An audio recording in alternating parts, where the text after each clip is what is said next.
ஆரம்பிக்கலாமா? என்ன வர Bollywood. Oh The god of sex. Yes. ஏய்.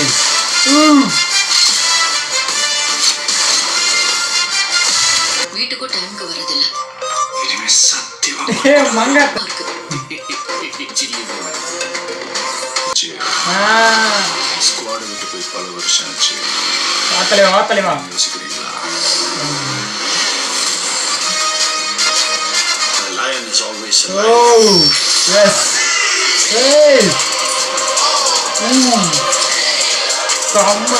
ஜென்ரல் ஆடியன்ஸ் சொல்ற ட்ரைலர் உண்மையிலே சூப்பரா இருக்கு. முக்கியமா தளபதியோட அந்த கெட்டப்ஸ் அண்ட் லுக்ஸ் எல்லாமே சூப்பர். முக்கியமா டிஎஸ்சிங்க எத்தனை பேர் ட்ரோல் பண்ணீங்க, இதுல பாருங்க சூப்பரா இருக்கு. யுவன் சங்கர் ராஜாவை எத்தனை பேர் கிண்டல் பண்ணீங்க. ஆனா இதுல பிஜிஎம் வந்து ஏற்கனவே கேட்ட பிஜிஎம் வந்தாலும் இதுல ஃப்ரெஷ்ஷா ட்ரைலரை பார்க்கும்போது சூப்பரா தான் இருக்குன்னு சொல்லி டிஎஸ்சிங் லுக்ல அந்த 90s வந்த தளபதி அப்படியே கொண்டு வந்திருக்காங்க. அதுவும் பார்க்க நல்லா தான் இருக்கு. ஐ அம் ஃபுல்